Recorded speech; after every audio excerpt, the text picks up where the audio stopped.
My names are Charity Nyaguthi Gituka. I'm from Kenya. I'm 32 years old.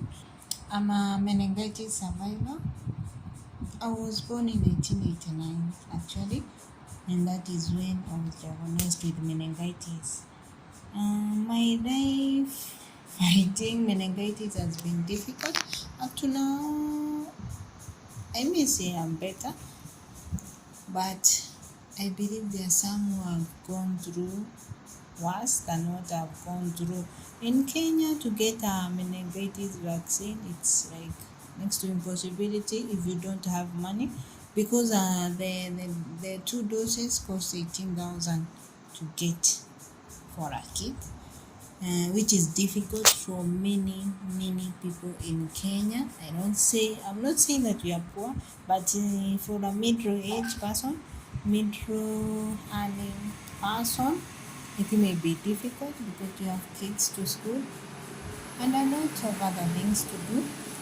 So getting these vaccines become more complicated, and this lead to many being infected by this disease. If I may give a story, or my story about my life as a survivor of meningitis. When I was born, I was a normal kid, just like any other with no complications. But after some months, I developed some complications.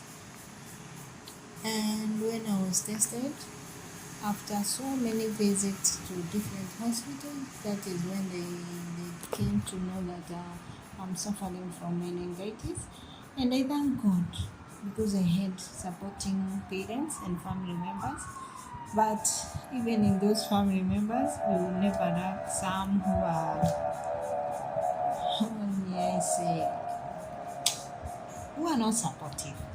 If I remember well, a story that I'm given by my mom, that when I got sick in the hospital, a cousin of mine visited me, an elder cousin of mine visited us in hospital, and he actually asked my mother if there is need to stay in hospital with a sick kid who is not getting well, because I stayed almost a year in hospital.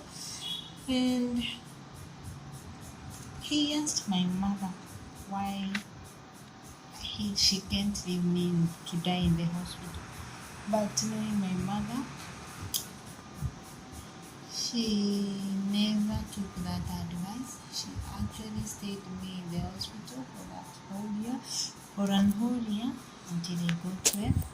I thank God because I'm alive because of my mother's prayers and support, and my parents and other family members who supported us in prayers.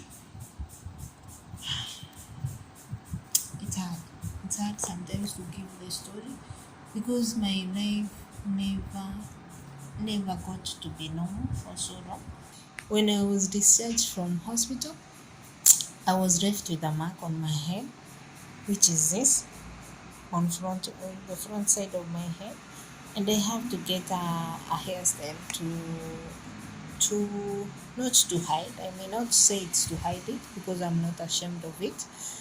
It is part of me, so I'm not ashamed of it. But I put that hairstyle to block the direct light that gave me so severe headaches. But when I was schooling in primary and in secondary school, it was hard because of my schoolmates, bullies. They bullied me about that mark, because that time in school I was not allowed to put any styles. It was either you shave or you hold your hair up. And as you see, my mark is on the front side of my head, so without a style, it is impossible to hide it. So before I got the strength, I may call it the strength, to stand and actually to embrace that mark. My self-esteem was very low due to the bullies, but I'm grateful. Again, I'll say my mother helped me a lot on my self-esteem. But some of the patients that I visit don't have this support at all, and their life is very, very difficult. They don't have support from the government, from the hospitals, from the family members, from the cross family members, from anybody. So sometimes, some even take their life because of this. This self-esteem is stepped on so low that they end up taking their life because of this disease. In Kenya, many people don't know nothing about the meningitis thing, how it is infected of people, if it is viral, nothing. They know nothing. So fighting it becomes hard because you can't fight something you don't know. You can't fight something you don't know how to fight it. So if my request is, if in Kenya the government could take this disease as serious as it takes cancer, we can fight it. We can fight from the stigma to the disease itself. If it is serious that this is a viral disease and there is a vaccine for it, they make it readily available to the Kenyan people. I believe we can fight this disease if the government can do something and provide these vaccines to Kenyans in a cheaper price. I believe we can be able to cope. I myself have been able to help some with my own savings. I don't have a foundation, but I try with the small I have. Not that I'm rich like these elders, but with the little I have, my savings, I use it. I try to help some to understand the disease and even to get the vaccines, but I can do very, very minimum comparing to the government, what the government can do. So I'll be happy if my country, my leaders in this country will take meningitis serious. They send the health workers to educate people about meningitis, how to know the signs of meningitis, the symptoms, so that when you know when you are suffering from meningitis early, it can be treated. But if you don't know if it is meningitis, you'll keep taking painkillers. By the time it's known, it's too late.